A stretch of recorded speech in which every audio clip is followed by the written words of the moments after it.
Bonjour à tous et bienvenue dans cette nouvelle analyse hebdo crypto. Je suis très content de vous retrouver. Mon nom est Julien Catella. Aujourd'hui, nous sommes le lundi 14 août et comme chaque lundi, on se retrouve pour faire le point sur les marchés, voir un petit peu ce qui s'est passé dans la semaine. Alors, je vous le dis tout de suite, il ne s'est pas passé grand-chose cette semaine.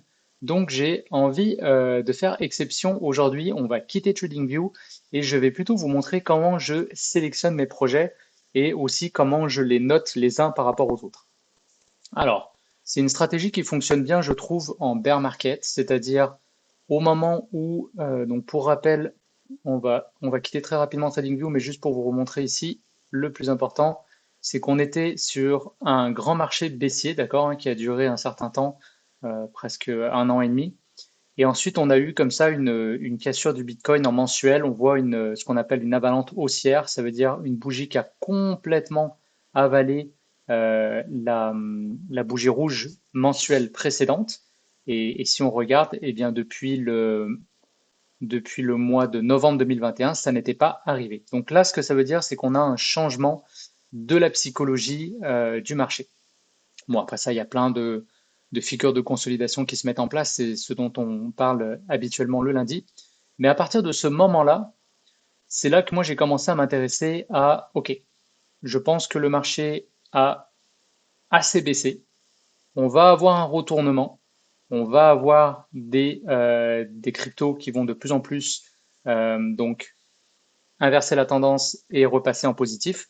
Donc c'est à ce moment-là que j'ai commencé un petit peu à établir tout simplement un tableau pour permettre de les juger les unes par rapport aux autres et savoir lesquelles j'ai décidé de mettre moi en portefeuille, à savoir que ma stratégie d'investissement, c'est toujours le DCA. Donc ça veut dire quand j'investis, je vais décider des projets que je décide de mettre en portefeuille et ensuite je vais avoir des zones d'achat sur lesquelles je vais rentrer progressivement pour éviter de rentrer en une seule fois parce que c'est très difficile de timer le plus bas. Donc l'idée, c'est tout simplement de casser son investissement en plusieurs points d'entrée. Voilà. Je rappelle quand même que tout ce que je vous dis là n'est pas un conseil en investissement. Je vous partage simplement ma façon de voir les marchés. Là, je parle beaucoup de crypto, mais ce que je vous dis là peut être appliqué sur beaucoup aussi d'autres marchés, notamment le marché des actions. Ça fonctionnerait très bien. Donc voilà. C'est pas complètement exhaustif. C'est vraiment pour vous initier un petit peu à ce genre d'analyse. Alors voilà, je vous montre ici un tableau. Il n'est pas tout à fait à jour d'ailleurs, je ne l'ai pas remis à jour depuis un petit moment, mais vous allez comprendre l'essentiel. Donc j'ai d'abord trié les crypto-monnaies par catégorie, donc en fonction de, si vous voulez, le use case de la crypto en tant que telle, le token. Ensuite, toutes ces informations-là, on va pouvoir les rentrer grâce aux trois sites que je vais vous montrer. Le premier, celui que j'utilise le plus, qui s'appelle CoinMarketCap. Le deuxième, Reddit, pardon, Twitter, qu'on appelle aujourd'hui X, et le troisième Reddit. Voilà. Alors, pour la première chose que moi je regarde, c'est toujours le ranking, c'est-à-dire le projet en termes de capitalisation, où est-ce que il se situe au niveau du classement. Donc le Bitcoin numéro 1, Ethereum numéro 2, et ensuite, bon, là on voit que c'est un stablecoin en numéro 3, ce qui veut dire qu'on a pour l'instant plus de capitalisation sur l'USDT que sur d'autres projets. Ça, c'est signe que pour l'instant, on n'est pas encore reparti dans un marché haussier bull market complètement fou, parce que sinon les gens ne seraient pas en stablecoin, ils seraient complètement investis dans les projets. Ça veut dire qu'il y a encore énormément de liquidités qui sont en stablecoin prêts à dégainer. Ici, à savoir que vous pouvez trier les informations que vous jugez pertinentes. Donc là, moi, j'aime bien garder tout simplement la variation du prix sur différents horizons de temps, mais vous avez plein de choses ici que vous pouvez afficher. On a toujours ici le Greed and Fear Index. C'est une chose dont je vous avais parlé, je pense que c'était au premier ou deuxième épisode.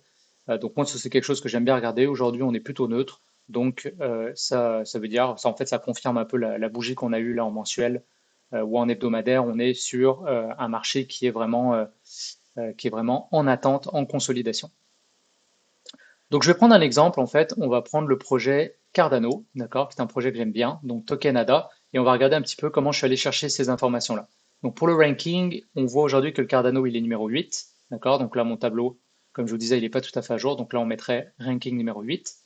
History, là j'aime bien regarder à partir de quand le projet il existe, donc quand est-ce qu'il a été créé, donc c'est vrai que Cardano c'est un des premiers projets crypto, Donc c'était un OG, hein, comme on dit, donc 2017.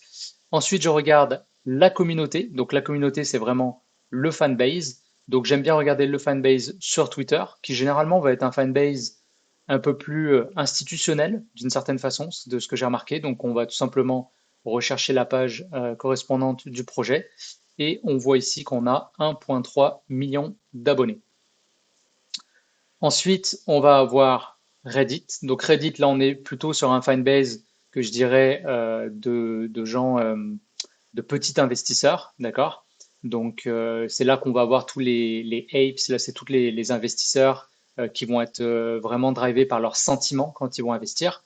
Et moi, ça c'est quelque chose que j'aime bien regarder parce que ça nous permet de timer quand on va avoir vraiment des moments très, très intenses sur les marchés, des fortes volatilités.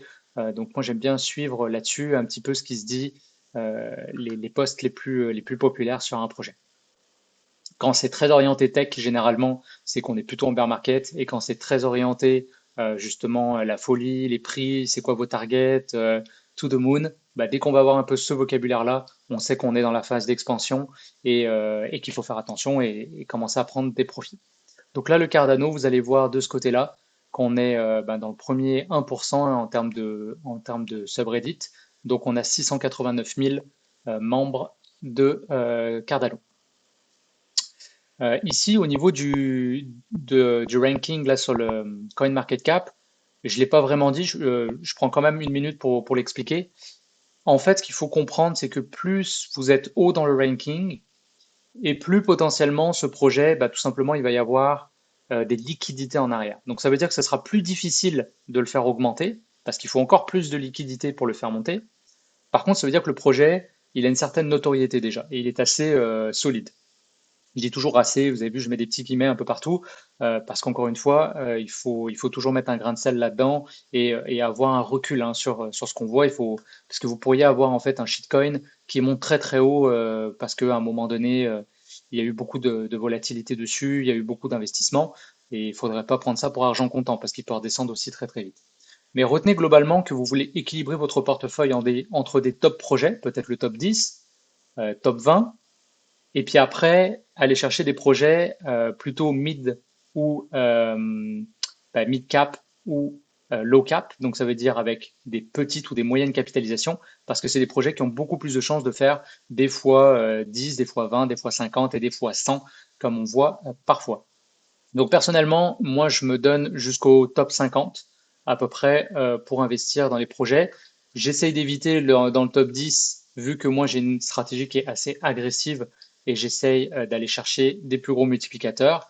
Donc j'estime qu'entre, mettons si on est dans le top 20, top 30, top 40, top 50, on va avoir des projets qui sont assez solides et qui vont avoir quand même beaucoup de possibilités d'évolution.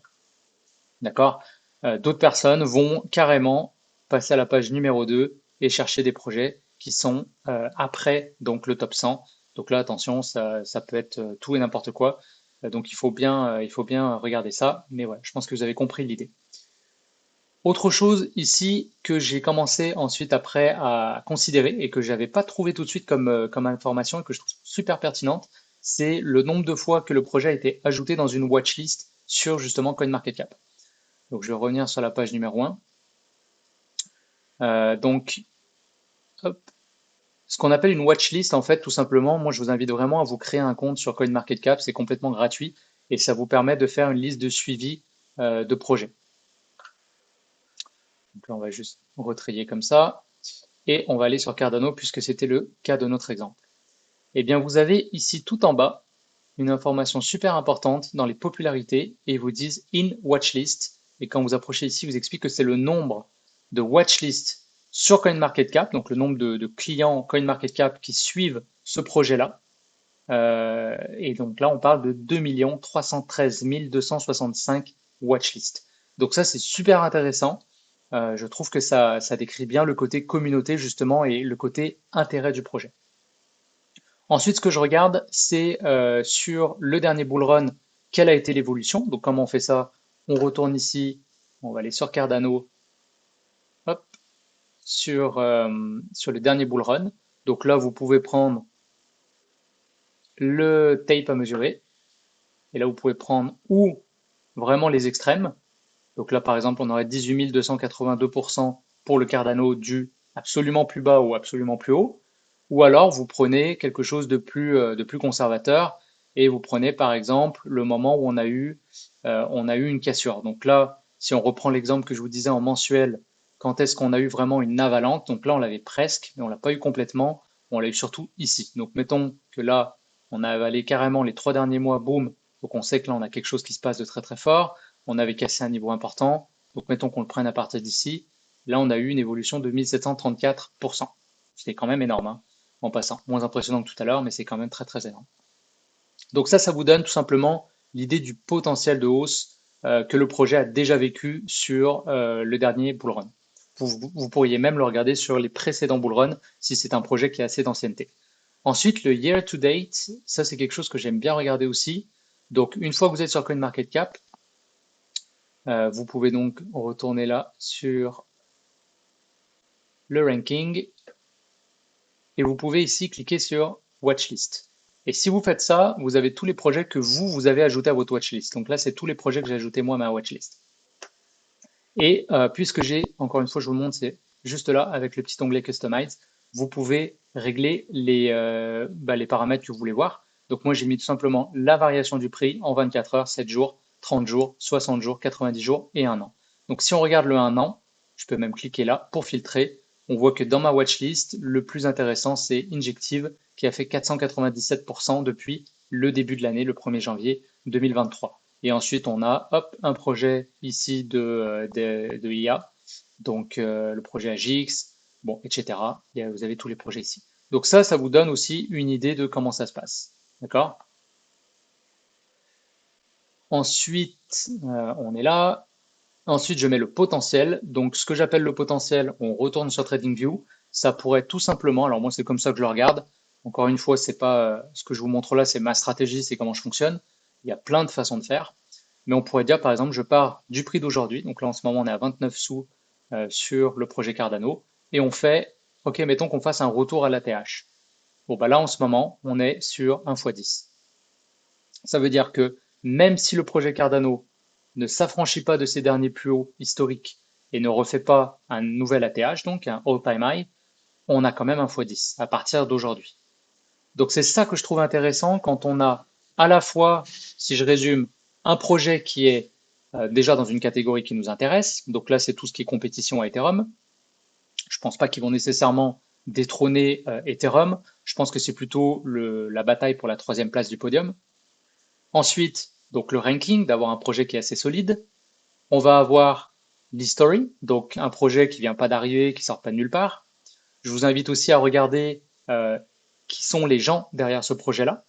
Donc ça, je ne vais pas montrer ça ici, mais vous pouvez très facilement retrouver par CoinMarketCap justement toute l'information sur un projet.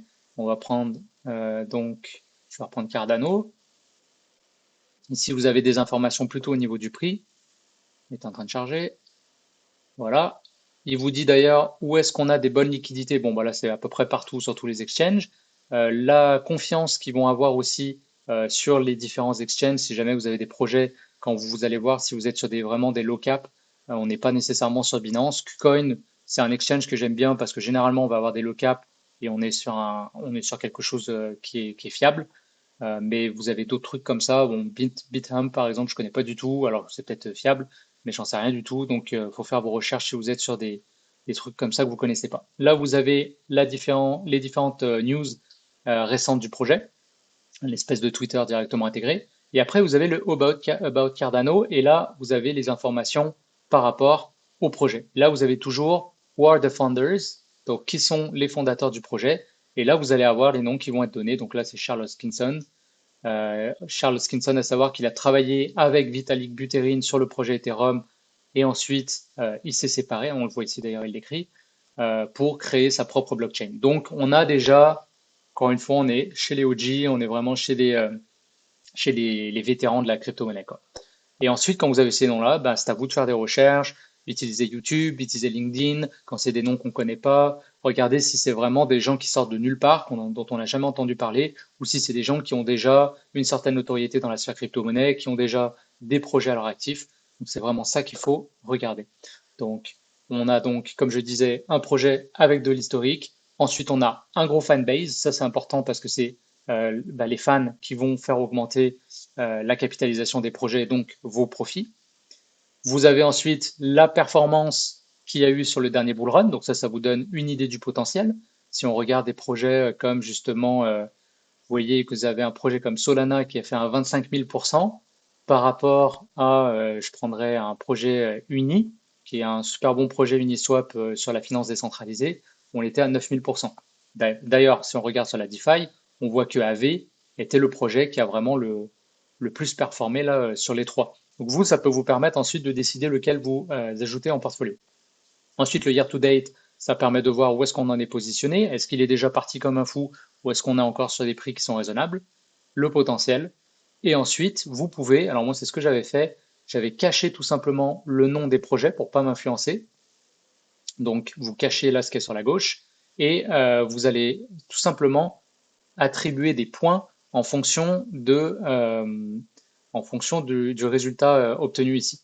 Donc, par exemple, vous dites si on est au-dessus du top 20, je considère que c'est super parce que c'est un projet qui a de la notoriété.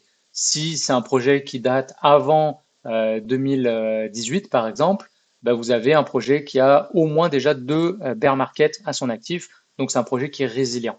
Donc là, on va attribuer un point. Si il a plus que 1 million de followers, je dis n'importe quoi, hein, encore une fois, vous choisissez vos critères, vous mettez un point sur Twitter, sur Reddit, et s'il est au-dessus de 200 000 watchlist ou 1 million de watchlist, ça veut dire quelque chose, donc on le considère, on met un point. S'il a plus que 10 000% sur le dernier bull run, je mets un point. S'il a plus que 20% sur le year to date, eh ben, je considère qu'il y a un momentum et que du coup, je rentre à un bon moment. Et en même temps, il n'est pas trop haut. Vous pourriez quasiment mettre un critère à l'inverse. Par contre, s'il a dépassé 50%, c'est déjà trop, donc j'enlève un point. Le potentiel, s'il est supérieur à 10, je mets un point. Voilà. Et en fonction, vous comptez, vous avez votre score. Et de cette façon-là, ça vous permet de façon comment je dirais, moins subjectif, donc plus vraiment rationnel dans la mesure du possible. On regarde des critères qui nous permettent d'évaluer finalement le potentiel du projet.